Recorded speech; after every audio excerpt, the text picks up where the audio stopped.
Good afternoon and welcome to the first of a three-part webinar series where I will discuss the landscape of education costs and childcare. My name is Oscar Sharpie and I'm a financial planner with ProVise Management Group here in Clearwater and Tampa, Florida. A bit of background about myself. I graduated from the University of Florida Business School back in 2019, after which I joined the ProVise team. In 2021, I earned my CFP, Certified Financial Planner credentials, and have been a financial planner ever since. As I mentioned, I've been with ProVise since 2019.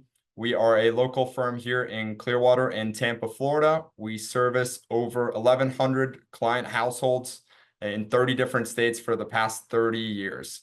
Along with education planning, we help our clients with retirement planning, tax planning, and estate planning. Now, the objectives for today's webinar will be to cover the education and non-education related costs that come with having a child. We will review the costs at each child's different stages in life, from infant till graduate. Again, this is the first of a three-part webinar series. Today, we will really just be covering the costs associated with having a child, as well as the education costs that come with it. In the following two webinars, we will discuss the different strategies that we can implement for parents when it comes to loan, savings plans, and other tools at our disposal to cover the costs for your children. The first stage that we have to talk about is the infant stage. Now, this one is for all the parents-to-be and new parents out there. Some of the one-time costs that we do have to consider is childbirth and supplies. First and foremost, childbirth can cost anywhere from $3,000 to $30,000 depending on the procedure needed, the location, and your insurance that you have. Some of the one-time supplies that you do have to think of ahead of time are the crib, the nursery, the stroller, the feeder, and the toys. Often parents also want to renovate one of the rooms in their house to be the nursery, so this is something that you also have to keep in mind. Some of the ongoing expenses will be diapers, clothing, formula, and healthcare. I know we all hear about how expensive diapers have become, so this is something we definitely need to consider. One of the costs that parents often do not consider ahead of time is the opportunity cost. When I say opportunity cost, what I'm referring to is either the loss of income or loss of retirement savings or investments. So if one of the parents has to stay at home while the child is an infant, they are no longer working and bringing in that income, and the parent is most likely not contributing to their employer-based retirement plan like a 401k or a 457 at this point, aka losing out on that investment growth over time. Another cost that we have to consider is a nanny or daycare. Many parents, if they do decide to both go back to the workforce, is that they will need a nanny or they will send their child to daycare. A nanny can cost up to $3,000 per month, depending on if the nanny is staying in your home or outside of your home. Daycare centers have also gotten more expensive over recent years and can cost up to $900 per month. Now, if you live in New York, that number is probably somewhere closer to $3,000 per month, but we are lucky that we are here in Florida. The next stage in life will be the preschool and kindergarten age. Now, other than your kids being able to run around at this point, there really aren't too many other expenses to consider. We do have to think of the healthcare, the clothing, and the food that is needed to sustain your children. However, daycare is often the biggest new expense at this age if the parent that's been home up until this point decides to go back to the workforce. And again, that can be $900 plus per month, depending on your location. Now we get to the fun age of elementary, middle, and high school. And again, fun is dependent on how you define that word. Now, the biggest decision parents will have to make at this age is whether or not to send their children to a public versus private school. As you can see on the slide, the average cost of private tuition, depending on the age of the child, can vary somewhere between $10,000 and $16,000 per year per child. So considering most Americans have at least 2 or 3 children, this can certainly add up quickly over time. A few more expenses that parents have to consider at this age are club fees, sports fees, cars, car insurance. I know Florida's gotten hit recently with higher car insurance rates, so that is something you want to consider, especially if you have a young man in the household who now turns 16 and will be the most expensive person on your insurance. Now we get to the portion of today's webinar that most of us are probably here for, and that is the college costs. The cost of a 4-year college degree is often the biggest expense that a parent faces while their child is still in their household. Since 1983, the average cost of tuition has risen by 5.7% annualized each and every year. That is more than triple the cost of household since that period and more than double the cost of medical coverage. To give you some more perspective, the average cost of an in-state public school is around $24,000, while the cost of an out-of-state public school is $42,000.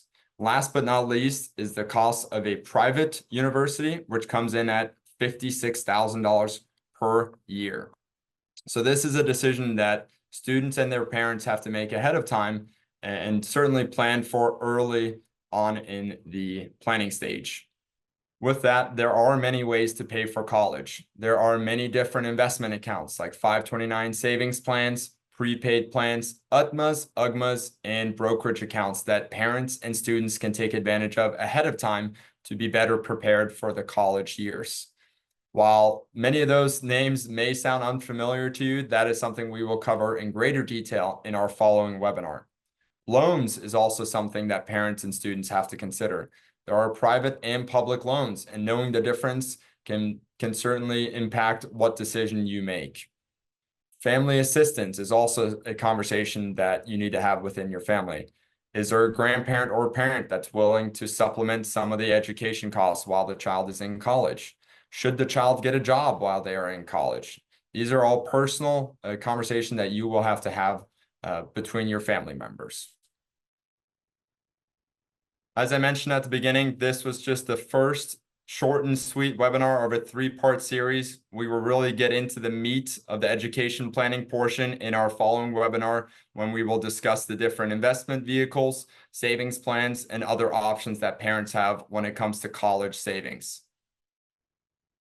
With that, I will take any questions.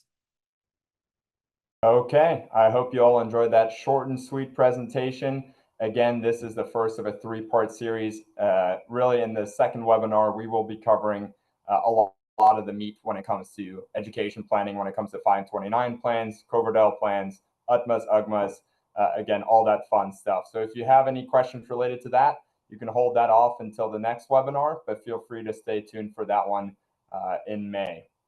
But with that, I'll take any questions. I had a few questions come in during the webinar. One of them being, why has the cost of higher education increased so much more than that of the regular expenses for the household, medical expenses, and whatnot?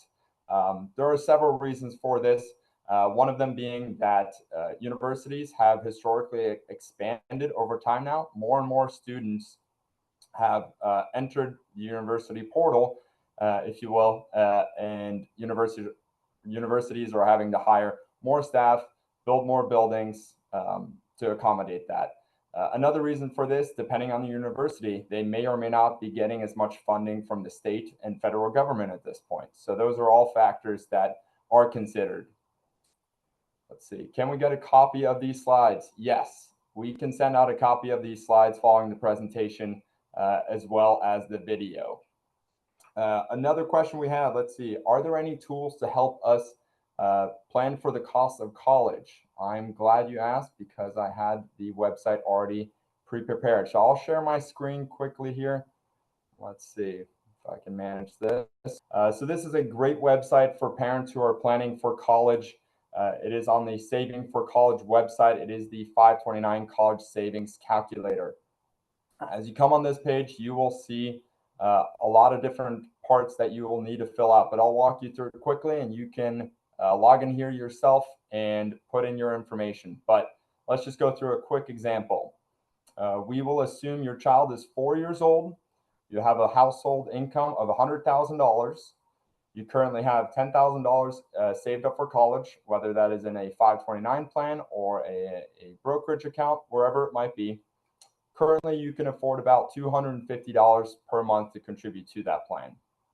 Here's where we have to make some assumptions, and we'll try not to be overly generous, but the rate of return, this refers to the rate of return that the actual investment account would receive each year. 7% maybe on the high end, depending on what your risk tolerance is, but let's assume your child is young, they're 4 years old, they have a long time horizon for planning here, so 7% is probably right along the moderate track, if you will. We're planning for 4 years of college. Again, here you have a few different options: in-state public, out-of-state public, community college, and private university. We will assume that this person will go to the in-state public school at the great University of Florida. Scholarships, there are a lot of scholarships offered to students, so we will assume $5,000 per year. And here's a big one. As we mentioned earlier, the cost of college has increased at about 5.7% historically. Bankers are now assuming a 5% cost increase over the next 20 years or so. So we'll go with that assumption. So as we come down here, you can see that the total cost of college, this will include tuition, fees, room and board, books, along with computers, I believe, is around $252,000. We will assume $42,000 and some change in scholarships. So the parents and students will be responsible for about $209,000 in college costs. Now, part of this, the $97,000, will come from the 529 plan or other investment account that you have in place. So there is a gap of about $111,000 there that needs to be covered. So this is a great tool for parents to use. If they say, okay, there is a gap, we can afford to increase this to $500 per month, what would that look like? Okay, now you're covering about 84% of the cost of college. So you have a gap of about $40,000, drastically reducing that amount. So we can send out this link as well. Again, it is on Saving for College, and you can find this calculator there. Let's jump back here. Okay, next question. Are most parents planning on covering 4 or 5 years of college expenses? That is a great question. I'll just give an example. At the University of Florida, the engineering school and the accounting school, most of those students did attend for about 5 years on average. What are the costs associated with this? If you were to go from a 4 to a 5-year college degree, if you will, that will cost you about 28% more. So you can factor that into when you go to that savings calculator, you can put in a 5-year degree and see how that will impact your plans. Great question. Let's see, next question. Okay, well, we had some comments here. Let's see. How would the cost be affected if a student went to a community college? Also, great question. We've seen that more and more students, as the acceptance rates at different universities get lower and lower, even at just the University of Florida, the acceptance rate has gone down over the years with more and more people applying. So more people are attending 2 years of community college and then transferring to their intended university. On average, if you were to attend a community college for about 2 years before then transferring for the second half, you would save about 40% in tuition and fees, which is obviously very significant for most families at that point. Great question. Let's see. Okay, Trey, I appreciate you looking forward to the next seminar. We will be talking about the 529 and prepaid plans. Very well. Let's see. Anything else? Okay, it doesn't look like we have too many other questions for now. I know that was short and sweet. Again, we will cover everything in more detail in our next webinar, so feel free to stay tuned. That one will be in May, and we will go ahead and post this video on our YouTube and our website and post it on our bi-weekly perspectives. So if you want to share it with anyone, feel free. Again, thank you for joining me today. I appreciate you guys tuning in, and please join us for the next session. Have a good one.